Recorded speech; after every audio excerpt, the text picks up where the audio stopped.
Assalamualaikum warahmatullahi wabarakatuh.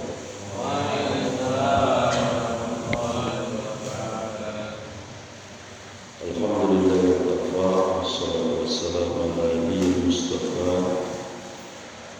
wa ala alihi wa sahbihi ahli sidqi wal wafa. Amma ba'du, qala Allah ta'ala a'udzu billahi minasyaitonir rajim.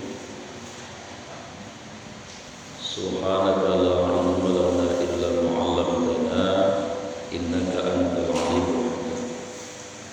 Shadaqallah.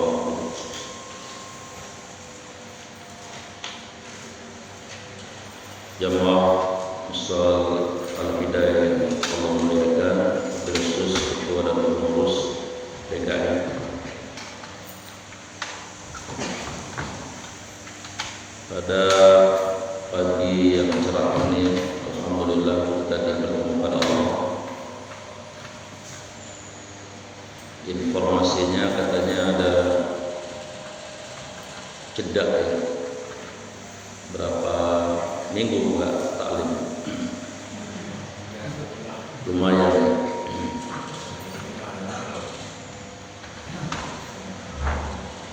Mohon izin pada pagi ini saya akan bicara tentang anwa'un nasihat, macam-macam nasihat.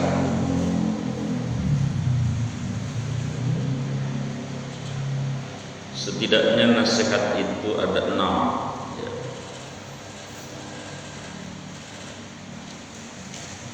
Pertama adalah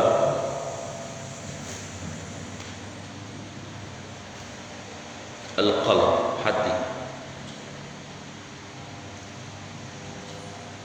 Jadi kita sering mengalami sesuatu yang harus kita ambil tindakan, tapi kadang-kadang hati berperang antara mau mengerjakan atau tidak. Maka mintalah fatwa kepada hati nurani kita. Apakah saya harus melakukan atau tidak? Karena hati nurani tidak akan bohong. Lisan boleh berbohong, tapi hati tidak. Ya. Saya yakin itu yang mewafatkan 6 syuhada di kilometer 50, sebetulnya hati mereka resahnya luar biasa. Kalau masih normal manusia hati ini. Sebab ditutupinya kayak apapun, Allah nggak ngantuk, Allah nggak tidur, kira-kira begitu ya. Andai semuanya rapi, ditutup tek tek tek, ada pengadilan akhirat, beratnya luar biasa. Setidaknya kena ayat 93 surat An-Nisa itu.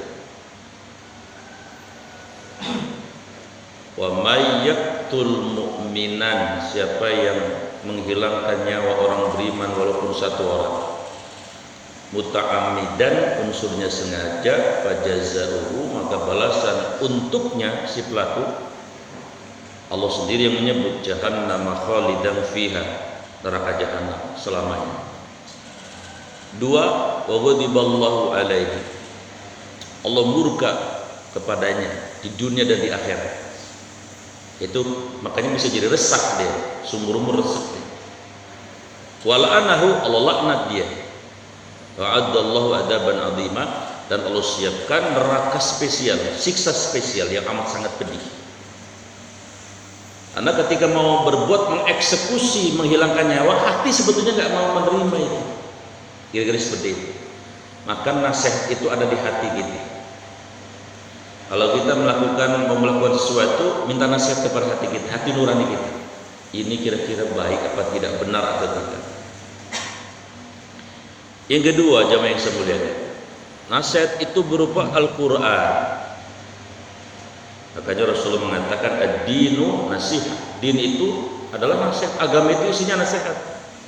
Dan nasihat yang terbaik dan terbanyak ada di dalam Al-Quran. Artinya semakin banyak orang berinteraksi dengan Al-Quran, dia semakin banyak mendapatkan nasihat langsung dari Allah. Itu nasihat terbaik. Misalnya umur udah 40 ke atas tapi roman-romannya masih lenjeh aja, baca dong surat At-Tahrim ayat 8, ya ayyuhalladzina amanu tubu ilallahi taubatan nasuha asa ayyukaffira ankum sayyi'atikum wa yudkhilakum jannatin tajri min tahtil anhar. Orang yang sudah umurnya 40, ente nggak malu? Tinggal seperempat lagi aku beri kesempatan, kira-kira begitu. Masa sih belum tobat-tobat juga, kira-kira begitu. Quran semua ada di situ nasihat. Makanya orang semakin banyak berinteraksi dengan Al-Quran, apabila sudah mencapai titik dia nikmat baca Quran, gak ada yang lebih nikmat daripada Quran, walaupun durian montong sekalipun. Kenapa kita kok gak nikmat baca Quran? Penyebabnya dua sebetulnya, eksternal dan internal. Eksternalnya setan. Setan itu kalau ada orang baca Quran ditiupin tuh matnya. Dalilnya apa? Al-A'raf ayat 17. Tsumma la'atiyannahum min baini aydihim wa min khalfihim wa an aymanihim wa an syama'ilihim. Setan akan datang kepada kita dalam kondisi apapun. Dari depan, belakang, samping kanan, samping kiri. Kalau orang mau ibadah, dia halang-halangi, dia bikin strategi supaya gagal. Makanya kalau baca Quran, baca WA bisa setengah jam, kira-kira gitu ya. Baca chatting, bikin chatting itu bisa 1 jam bisa. Tapi baca Quran baru gesek kebetan, lama tau udah kayak bolham 5 watt. Setan, ada setan di sana. Nah yang kedua, internal, penyebab kita nggak nikmat berinteraksi dengan Quran. Apa internalnya? Kotor, banyak dosa. Lah Quran mah suci, lah ilo ketemu sama yang kotor, jangan sembung makan jagung kagak nyambung, Bu. Sederhananya seperti itu. Padahal Quran itulah nasihat, isinya luar biasa. Langsung dari Allah lagi. 3, nasihat itu adalah ayatul kauni. Ayatul kauni. Apa itu? Alam semesta itu nasihat. Ini apa namanya, air minum apa ini, mineral apa? 212 ya, subhanallah, ada ya, masih ada. Saya mau nanya, apakah air ini ujuk-ujuk ya datang bareng-bareng berkelompok-kelompok lalu dia masuk sendiri ke botol ini? Ada nggak peristiwa kayak gitu terjadi? Ada di film kartun. Dalam dunia nyata mustahil. Lalu setelah pada masuk di botol, lalu ini plastiknya datang sendiri dari mana-mana, dari Jakarta datang, kutuk terus nutup sendiri. Lah ilok. Emang film apa? Pasti ini ada yang menengineeringkan, ada yang mengumpulkan, ada yang membuat pabriknya, alatnya supaya air ini bisa dikemas seperti ini. Maksudnya apa nih? Ini semesta raya kan lebih rumit dari air aqua ini, iya kan? Apa dengan sendirinya terjadi alam semesta ini? Mustahil. Siapa yang jurusan biologi waktu SMA? Ya udah saya dulu A2 saya. Dulu kan pakainya A ya. Kalau A1 fisika kan, A2 biologi, A3 IPS. Saya waktu di tes EQ kelasnya kelas menengah, goblok kagak, pinter kagak, ya 2 dah. Dan itu sampai hari ini tercermin. Saya punya grup waktu di pesantren SMA, itu betul-betul mencerminkan jurusan itu. Yang fisika kalem bener, ya orang fisika ngitung baik. Yang biologi rada-rada leceh dikit dah. Yang IPS, masya Allah, ceweknya aja agresif bener tuh. Oke apa gitu loh gitu? Oh di IPS. Oh di STM ya. Jadi ada cerminan di sana. Jadi tidak mungkin 200 miliar galaksi di atas sana, yang satu galaksinya ada sekitar 200 miliar bintang, yang bumi itu cuma seuprit matahari aja sekecil, apalagi bumi. Itu nggak ada yang ngatur, nggak ada yang engineering, nggak ada yang mengendalikan, mustahil. Ya wong lampu apa namanya jalan raya manusia aja udah ada polisi, udah ada rambu-rambu, lah pada nabrak juga, apalagi ini yang lebih rumit. Maka alam semesta ini pasti ada yang mengendalikan, pasti ada yang berkuasa penuh, pasti ada yang mengatur. Nah itu nasihat. Ya Allah, betapa kecilnya kita manusia ini. Maka kita sholat Allahu Akbar. Gak mungkin ada bisa ngatur langit. Langit aja ada 7 dalam Al-Quran, sab'as samawat. Malaikat Jibril saja itu sayapnya ada 600. Kalau satu sayapnya dipotes, itu menutupi langit 1 dan langit 2. Kayak apa dahsyat. Jadi alam semesta ini adalah nasihat. Semakin orang, makanya tadi yang saya baca Al-Imran 190, alladzina yazkurunallaha qiyaman wa qu'udan wa ala junubihim wa yatafakkaruna fi khalqis samawati wal ardh rabbana ma khalaqta hadza batila. Yang disebut dengan cendekiawan adalah syarat mutlaknya 2, yazkurunallaha qiyaman wa qu'udan wa ala junubihim. Dia senantiasa zikir berdiri, duduk maupun berbaring. Kalau ada cendekiawan gak zikir, sekuler. Saya gedeg banget tuh sama dosen UI ya, namanya Ade Armando, masih bener. Ya Allah, selalu saja nggak pernah ngebelain Islam gitu. Selalu saja bertentangan, kontradiksi dengan Islam. Kalau dia orang Islam, kalau dia doktor komunikasi, kategorinya orang cendekiawan. Tapi tidak yazkurunallaha qiyaman wa qu'udan. Habis berisik, disalah, pokoknya nggak ada yang bener lah pokoknya. Islam nggak ada yang bener kata dia pokoknya. Jadi cendekiawan itu, kemudian cendekiawan itu adalah memikirkan apa yang Allah ciptakan. Karena ketika kita memikirkan yang Allah ciptakan, ketemu siapa itu Allah. Maka Imam Ghazali mengatakan man arafa nafsahu faqad arafa rabbah. Kalau kita menganalisis kita sendiri, tubuh kita akan kenal siapa penciptanya. Rumit ini kita. Gara-gara satu virus saja bisa istirahat sebulan saja. Rumit ini. Ada berapa liter darah kita? Ada berapa kromosom kita? Kenapa ada bencong? Apa yang salah pada kromosomnya? Saraf otak ini kalau dijembrengin katanya neuron-neuronnya lebih hebat dari komputer. Mustahil itu manusia bisa mengendalikan. Maka itu nasihat. Alam semesta ini nasihat. Ya. Mikirin kok kuping 2, mulut 1. Enggak mungkin kebetulan kan? Kan ujung ayat tadi Rabbana ma khalaqta hadza batila. Tidak ada yang kebetulan, tidak ada yang sia-sia. Oh, tujuannya supaya sering dengar. Karena fitrah manusia nggak mau dengar ya. Ngomongnya separoh, dengarnya 100%. Mestinya begitu maksudnya pelajarannya. Yang keempat, nasihat itu adalah al-maut. Jadi kematian itu nasihat. Kafa bil mauti mau'izah, ai nasihat. Cukuplah kematian itu sebagai nasihat.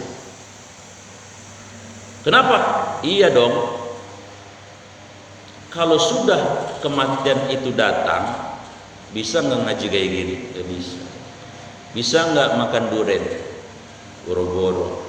Bini kita aja yang di sampingnya, kalau udah mati, nganggur apa nganggur? Nganggur. Mobilnya Ustaz Pariandi yang keren itu, kalau udah wafat, bisa nggak dipakai? Nah, bisa. Nggak bisa. Sholat subuh nggak bisa jamaah lagi. Itu pasti menimpa semua. Mestinya jadi nasihat dong. Iya, mestinya begitu. Makanya Sayyidina Utsman kalau hari Jumat itu beliau ke kuburan. Rihlah al-mautiyah namanya. Kan kalau kita itu yang namanya rihlah itu identik dengan Ancol. Rihlah itu identik dengan yang bagus-bagus ya, Cibodas. Kalau orang soleh rihlahnya itu kemana? Ke orang yang lagi sakit parah, ke orang yang stadium 4, ke kuburan, supaya ada pelajaran. Ya Allah, iya ya, rumah si tingkat 3, tapi begitu masuk ke rumah ini Ya Allah, 2 kali 1 ya. Itu baju di rumah ada 2 lemari mah. Begitu masuk ke sini 2 meter. Ya kan? Motor, mobil, aset, properti, berbagai macam harta. Jangan kata properti, kancing baju aja nggak ikut. Nasihat itu.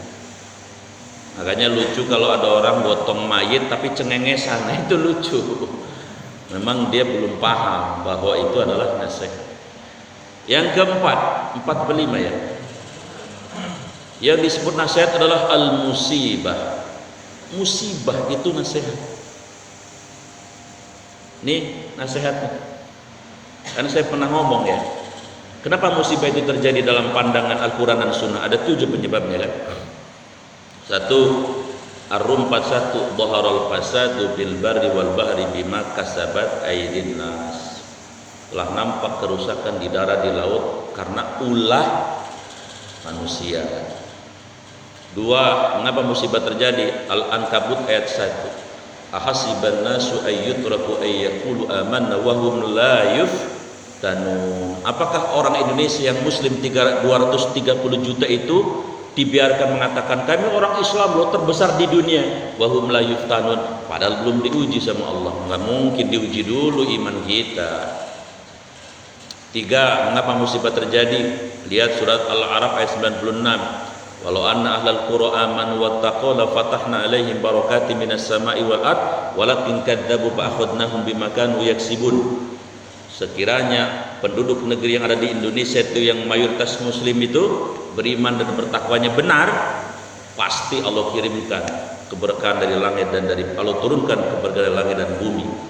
Tetapi ketika mereka mendustakan 2 ayatku, kata Allah, ayat Quran dan ayat semesta ini tadi ya, tidak dijadikan sebagai nasihat ayatnya, fa akhadnahum bima kanu yaksibun, maka aku akan kirimkan sebagai hukuman, yaitu bagian dari siksa atas perbuatan mereka.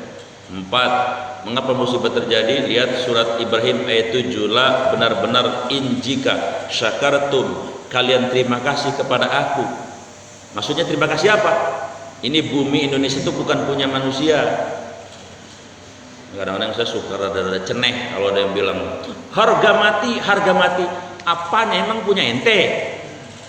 Ini bumi punya Allah, dititipin sama orang Indonesia. Mau mengklaim punya kita, nggak ada manusia bisa punya bumi. Bumi itu semuanya punya Allah. Ketika kalian terima aku sebagai pemberi nikmat ini, memberikan nikmat bumi ini, la azidan aku tambahkan nikmat dalam bentuk yang lain. Walakin kafartum, tapi ketika kalian tidak akui aku sebagai pencipta bumi Indonesia, malah orang-orang yang dekat dengan aku kalian persekusi misalnya, ya sudah, inna azabilah syadid, sesungguhnya teguranku itu berupa siksa, dan siksa itu tidak bisa dikendalikan oleh kalian. Ya kayak sekarang ini, jadi bencana musibah menurut BNPB di Indonesia itu 1 tahun ini telah terjadi bencana 3.259 kali. Hebat, luar biasa. Dalam tajuknya koran Republika, koran harian menyebutkan dari Januari kemarin sampai akhir Februari kemarin itu telah terjadi bencana 327 dari gempa, longsor, banjir dan sebagainya. Ya tidak ada yang kebetulan. Jadi nasihat itu adalah musibah, termasuk musibah yang terjadi pada diri kita masing-masing. Kemudian yang terakhir, musibah itu berupa penyakit. Nasihat itu berupa penyakit. Penyakit itu nasihat. Maksudnya apa? Nabi Ayub kan pernah ditanya sama istrinya. Ada yang kenal Nabi Ayub kan? Oke, kenal gitu. Bang Ayub tuh dari Teluk Naga. Ketika Nabi Ayub sudah lama sakit, istrinya bilang, Bang, iya, minta apa sama Allah biar sembuh, biar ini gitu. Kata Nabi Ayub, malu saya. Emang kenapa? Coba kamu hitung, kita berumah tangga sudah berapa lama? ya ada 60 tahun. Coba kamu ingat, abang sakitnya berapa tahun, sehatnya berapa tahun? Ya kira-kira abang sehat 90 tahun lah, sakit ya baru mau 17 tahun. Kalau gitu banyakkan sehat atau banyakkan sakit? Banyakkan sehat, makanya saya malu. Tapi ini mah kelasnya Nabi, Rasul ya. Ya jangan ditiru, kita mah kelas ekonomi. Maksudnya ini nasihat. Lah timbang baru dikasih sakit anu aja, udah kayaknya Allah mah nggak adil amat, apa salah saya? Sholat subuh saya sholat, tahajud saya tahajud, sedekah saya sedekah. Kenapa saya? Ente nggak ngerti, itu nasihat. Lihat hadisnya riwayat Imam Muslim. Ma yusabbul mu'min hatta syauqata yusaki bi illa kataballahu anhu hasanatan wa khuttat anhu khati'atan.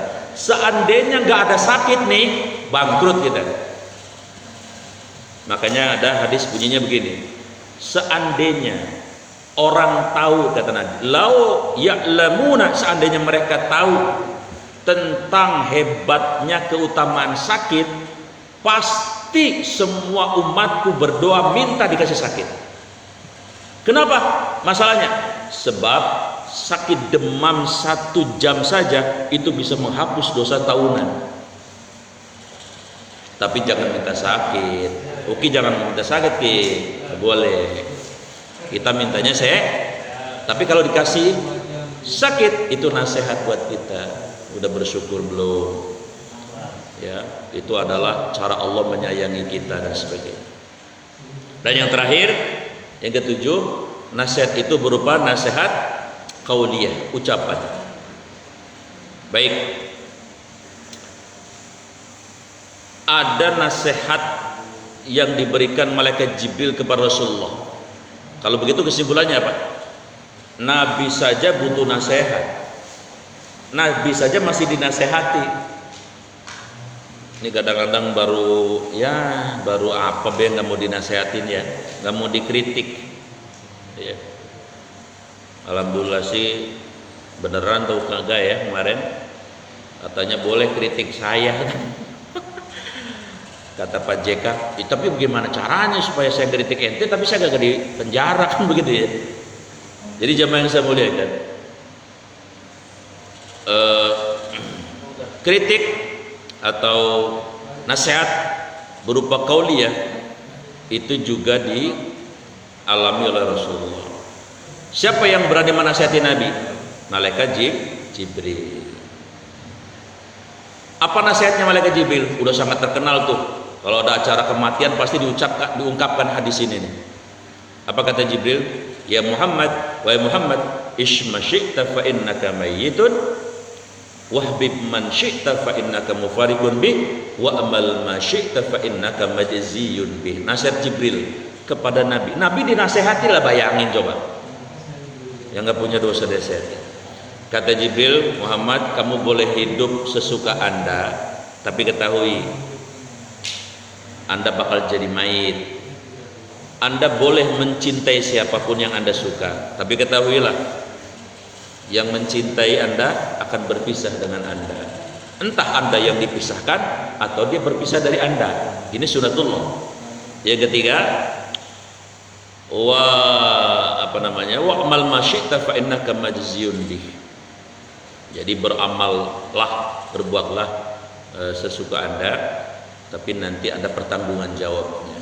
Jadi Nabi saja dinasehati, kira-kira seperti itu. Yang kedua, sahabat itu senang dengan nasihat. Makanya salah satu asbabun nuzul surat Wal Asri itu. Jadi Wal Asri itu kan kata Imam Syafi'i, laukana, sekiranya tidak ada 114 surat, yang ada cuma 1 surat Wal Asri cukup representatif, mewakili surat-surat yang lain. Karena isinya manajemen hidup. Wal Asri, demi waktu, kelola dong waktu, manajemeni dong waktu. Betapa pentingnya waktu. 1 menit bagi orang Jepang itu berharga. Saya pernah ngomong kan, kalau janjian sama orang Jepang jam 10 kurang seperempat sudah pada datang dua-duanya. Tapi orang Jelupang janjian sama orang Pondok Jagung jam 10, oke janjian sama saya, insya Allah setengah 12. Enggak semua begitu sih. Jadi jamaah yang dimuliakan Allah, Rasulullah itu butuh nasihat. Kemudian para sahabat tadi yang kalau ketemu tuh baca surat Wal Asri ya. Bukan ketemu, kalau mau berpisah baca surat Wal Asri. Dan saya masih ingat waktu SD dulu sekolah diniyah, itu kalau sebelum pulang ustadznya itu suruh baca surat Wal Asri innal. Saya baru ngerti setelah gede baru paham maksudnya. Oh, begitu. Dulu mah nggak ngerti. Karena ini isinya adalah luar biasa. Ya, jadi para sahabat itu senang dengan nasihat-nasihat. Salah satunya adalah surat Al-Asr itu yang sering jadi nasihat. Karena isinya adalah nasihat. Sesungguhnya semua manusia tidak punya harga. Semuanya rugi, nothing, kecuali yang punya iman dan beramal soleh, lalu saling nasihat menasihati, berwasiat kebaikan dan kesabaran.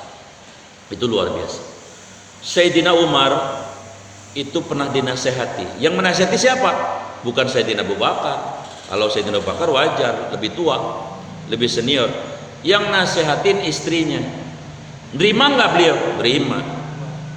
Ini para suami harus bercermin sama Sayyidina Umar nih. Jadi ceritanya begini.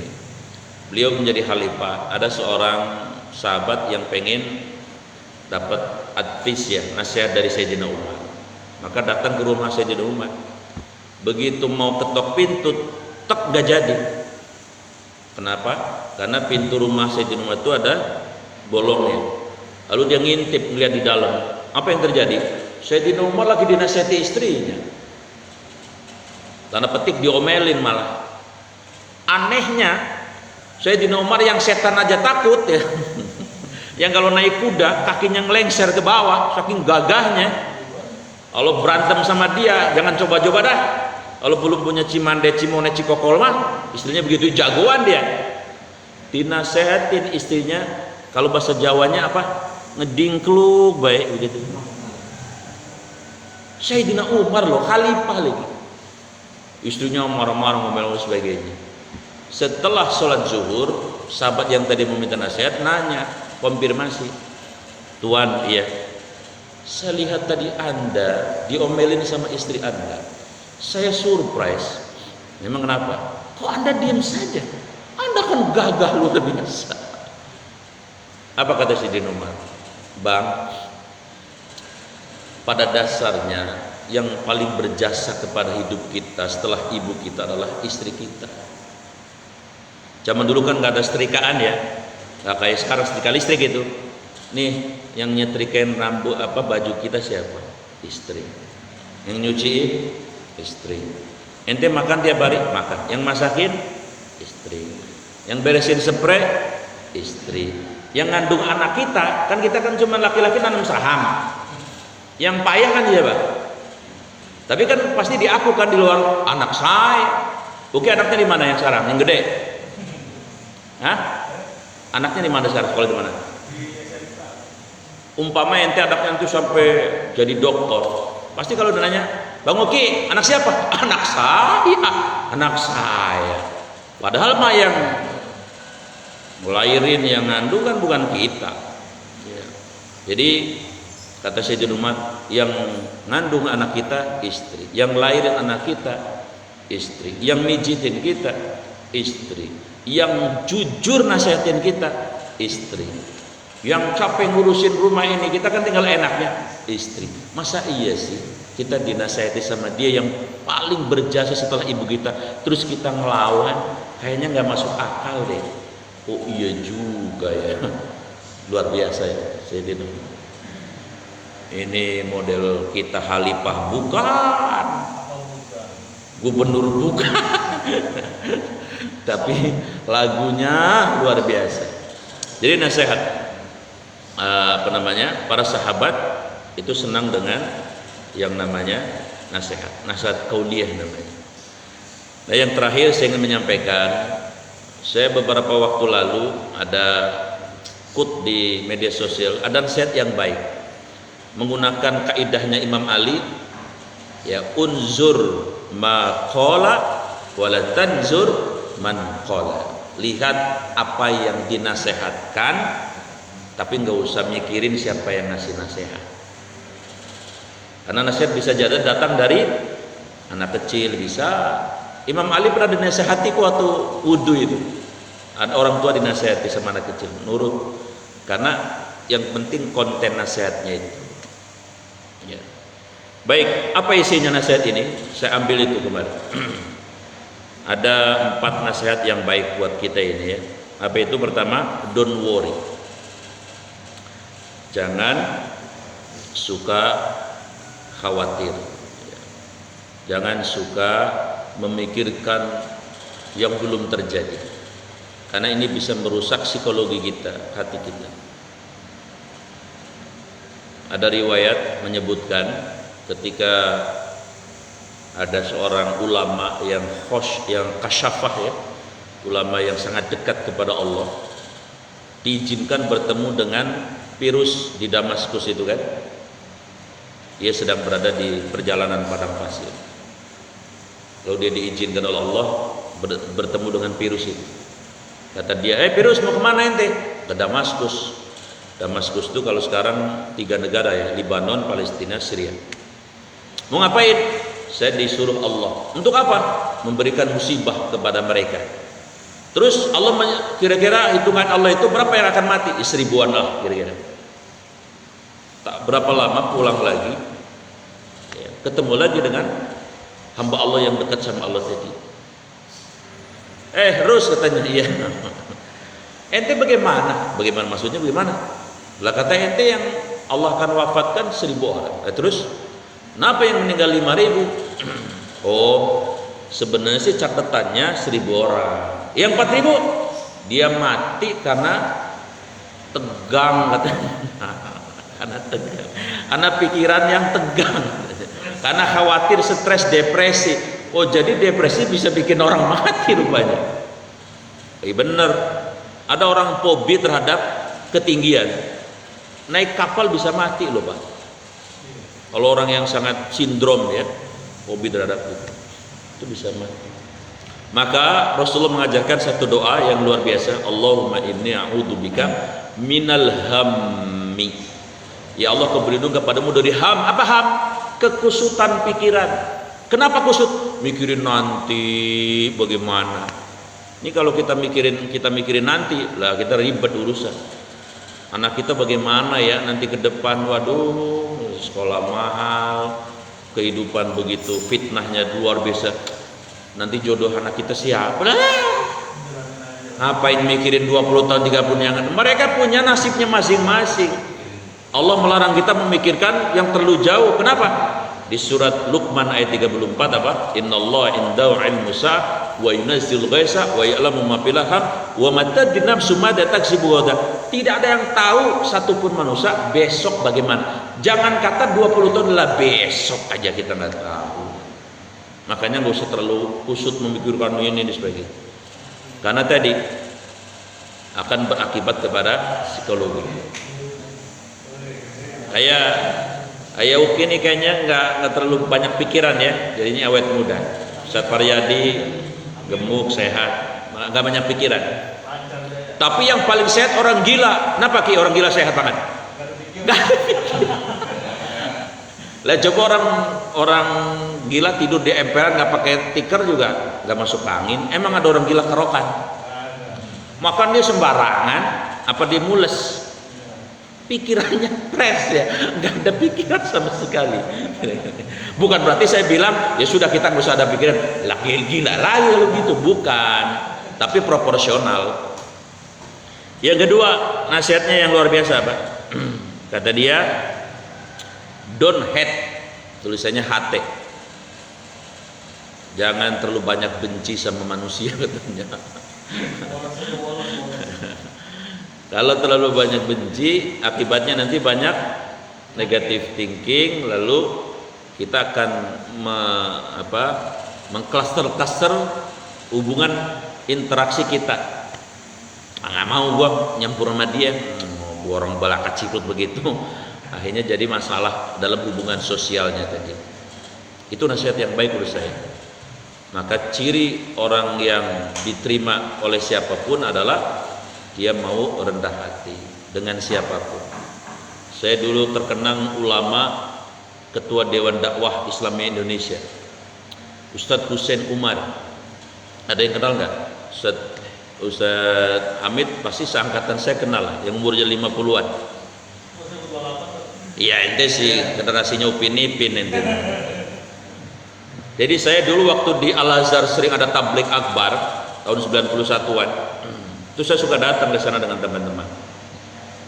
Anak pembicaranya Ustadz Humair Abdul Qadir Jailani yang kemarin wafat ya. Profesor Launi itu yang dari Jakarta Utara yang dulu kasus 84 Tanjung Priok. Tony Ardi, pokoknya kalau pembicaranya yang itu senang dia dulu, ya girohnya masih wah lumayan. Nah saya pernah suatu hari Jumat, karena tabliknya mau Jumat, setelah Jumat Sumargono SE terakhir ya yang wafat itu juga. Itu saya belum masuk ke atas, masih ada saya kan naik gitu kan. Saya lihat ada seorang tokoh yang karena urusan tertentu terlambat. Dia nggak masuk maksain diri ke dalam. Dia sholat di mana? Di emperan masjid itu loh, pinggiran, mana panas luar biasa. Dan orang nggak pada kenal kayaknya, karena dia biasa aja nggak pakai peci malah. Masih ingat saya bajunya merah krem ya, rambutnya kan dia keriting gitu. Hussein Umar, bayangin, ulama besar itu, ketua Dewan Dakwah. Dewan Dakwah itu yang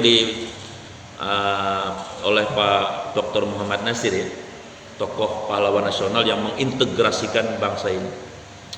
Jadi luar biasa, saya bilang sampai saya salaman kenalan penasaran. Ya bang, saya dapatnya ini katanya mas katanya. Dia bilang begitu. Masya Allah, orang besar. Kalau waktu itu kan belum ada ini HP ini, kalau itu sefoto sama saya. Man nggak ada. Saya ini ambil pelajarannya apa? Itu orang rendah hati, pantasan diterima oleh semua kalangan. Jadi nasihat yang kedua adalah don't hate, tidak benci. Yang ketiga, give more. Beri lagi, berilah kebaikan, berilah uang, berilah sedekah. Kalau punya uang kasih sedekah, kalau punya pikiran beri pikiran untuk memberikan problem solving ya, jalan keluar kepada Allah. Kalau punyanya tenaga kasih tenaganya untuk di jalan Allah, untuk kemaslahatan. Jadi semakin kita banyak memberi, itu menyehatkan jiwa, menyehatkan semuanya. Itu nasihat yang baik menurut saya. Berikutnya adalah expect less. Jadi jangan berharap kepada makhluk berlebihan, nanti banyak kecewa. Kira-kira gitu ya. Waktu kita SD dulu kan kalau lebaran pakai baju baru kan gitu ya. Masih ingat nggak? Baju setahun sekali. Bajunya celana itu yang kendor. Waktu kita kecil dulu itu ya. Itu kita udah minta makainya sama emak, ngomong mulu, rewel banget, ayo bajunya pakai mak. Padahal lebarannya besok, dari kemarin, karena nggak pernah pakai baju baru zaman dulu mah. Begitu kita pakai baju baru, kita girang banget, lari-lari ke sana, ngasih tahu ke teman-teman, baju gua baru Batman. Ternyata nggak ada yang muji, lah kita jadi melas. Oke, beli mobil misalnya Fortuner supaya pengen ada yang muji, jalan-jalan kemana baik, nggak ada satupun yang muji. Kandangin lagi Fortunernya ganti bela Avanza baik, ngapain Fortuner juga nggak ada yang muji. Berharap sama manusia yang nggak bakalan memenuhi ekspektasi kita, maka berharaplah secara total hanya kepada, nggak bakal kecewa, karena Allah tidak pernah mau mengecewakan hambanya. Kemudian yang terakhir adalah live simple, hiduplah sederhana, yang qanaah. Kata orang begini, memang saya mau nanya nih, Nabi Muhammad miskin nggak? Enggak, lah miskin. Nabi ngelamar Siti Khadijah, maharnya berapa? 20 ekor onta terbaik. Onta harganya berapa sekarang? 50 juta dah ya, kali 20 berapa? Setengah miliar. Hah? Ada nggak orang mas kawinnya semiliar atau setengah miliar? Mana ada? Nabi kaya raya. Tapi Nabi sangat sederhana gaya hidupnya, itu problemnya. Nah, di Indonesia tokoh-tokoh di Indonesia kebalik. Ya. Kalau di kantor kayaknya pada biasa-biasa saja, rumahnya ada 13. Enggak usah pejabat lah. Yang punya owner warteg aja. Ente kenal warteg enggak? Di sini pakai celana kolor. Ente tahu di rumahnya? Ya Allah. Itu rumahnya udah kayak pejabat eselon 4 itu. Nah, karena tadi